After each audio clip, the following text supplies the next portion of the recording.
Praise lord. ప్రభు అయిన యేసుక్రీస్తు నామములో అందరికి వందనములు. ఈ దినము దేవుని వాక్యంలో నుంచి ఆదికాండం 11వ అధ్యాయం 4వ వచనం.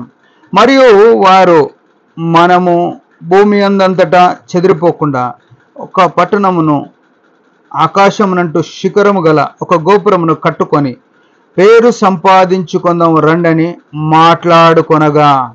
ప్రభునందు ప్రియమైన వారులారా, ఈ వృత్తాంతం మనం చదివి ఉంటాం. ఆదికాండం 11వ అధ్యాయం 4వ వచనంలో భూమి మీద ఉన్న మనుషులు ఆ దినాల్లో ఒకే స్థలంలో ఉన్నారు.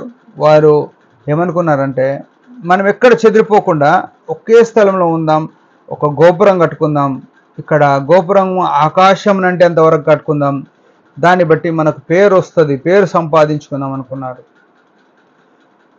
దేవుని యొక్క వాక్యము అంటే బైబిల్లో ఏదైతే రాయబడ్డదో దానికి భిన్నంగా ఏది చేయనిక చూసినా అది ఓడిపోతాం, నష్టపోతాం, అది జరగదు. బైబిల్ చెప్పే మాట అది. ఎందుకంటే ఆదికాండం 1వ అధ్యాయం 26వ వచనంలో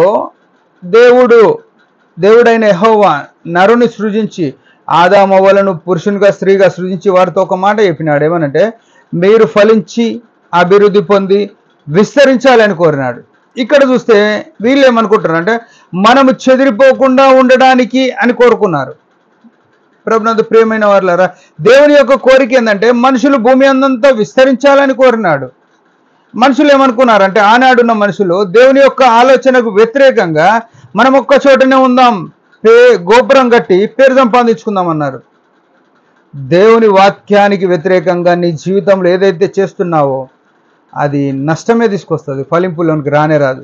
నువ్వు దేవుని యొక్క ఆజ్ఞకు, దేవుడు వాక్యంలో ఏదైతే సెలవిస్తూ వచ్చినాడో దాన్ని తూచ తప్పకుండా విధేయత చూపిస్తే మనం ఆశీర్వాదంలో ఉంటాం.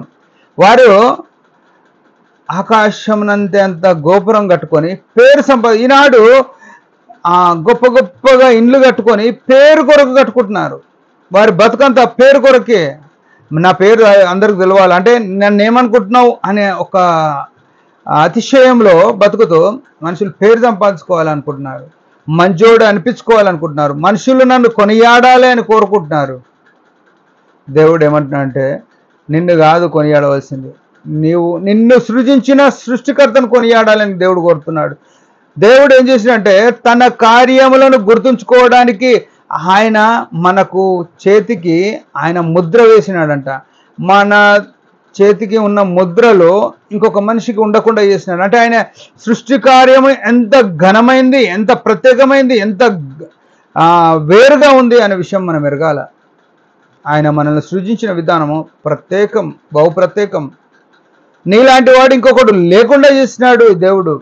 ఆ దేవుణ్ణి ఇడిసపెట్టి పేరు సంపాదించుకోవడానికి, దేవుని యొక్క వాక్యానికి విధేయత చూపకుండా ఆయన నీ కొరకు ఈ లోకంలో మనిషిగా పుట్టినాడనే విషయము, నీ కొరకు నా కొరకు కలవరిశిలో చనిపోయినాడనే విషయం మర్చిపోయి, నేను ఈ లోకంలో బతుకుతున్నాను ఎందుకంటే నా ఇష్టం కొరకు అనే బ్రతికే ధోరణిలో ఈనాడు భూమి మీద ఉన్న మనుషులు విస్తరిస్తున్నారు. ఈ విషయంలో మనం జాగ్రత్త పడాలి. దేవుని యొక్క ఇష్టం ఏదో అదే జరుగుతుంది, ఇంకొకటి జరగనికే లేనే లేదు, జరగదు. ఇక్కడ అదే జరిగింది. వారు విస్తరించొద్దు అనుకున్నారు, దేవుడు వారిని చెదరగొట్టినాడు, వారి భాష మార్చి వేసినాడు. ప్రభునందు ప్రియమైన వాళ్ళారా, మనము మన అల్పకాల జీవితంలో, సంఘ విశ్వాస కుటుంబ జీవితాల్లో మనము దేవుని వాక్యానికి వ్యతిరేకంగా ఏదైనా చేస్తున్నామో మనం చూసుకోవాలి. ఏదైతే వ్యతిరేకంగా చేస్తున్నామో అది దేవుడు ముందరికి సాగనీయడు. దాన్ని బట్టి మనకు నష్టం వస్తుంది, అవమానం వస్తుంది. వారు పేరు సంపాదించుకుందామన్నారు, పేరుకు బదులుగా అవమానం వస్తుంది.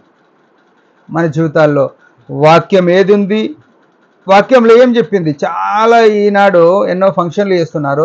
బైబిల్లో ఏ ఫంక్షన్ ఉందో అదే చేయండి, ఇంకోటి చేయొద్దు. వాక్యం అది చెప్తుంది. ఏ ఫంక్షన్ అన్నా ఇంట్లో జరుగుతుందంటే అది వాక్యంలో ఉంటే చేద్దాం అని చెప్పండి, లేకుంటే చేయొద్దు.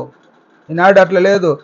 లోక మర్యాదను అనుసరిస్తూ మనుషులను సంతోషపెట్టేవారం అయిపోయినాం, భ్రష్టత్వంలో ఉన్నాం. సంఘం ఎల్లట్లుంది. జాగ్రత్త, దేవుడు చూస్తున్నాడు. ఆయన సృష్టికర్త అయినాడు. ఆనాడు వారినే ఇడిసపెట్టలేదు, నువ్వు నేనెంత.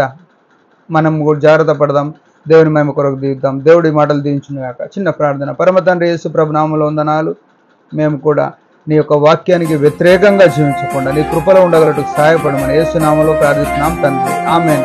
మీరందరి పరిచర్య గురించి భారంగా ప్రార్థన చేయండి. Praise the lord.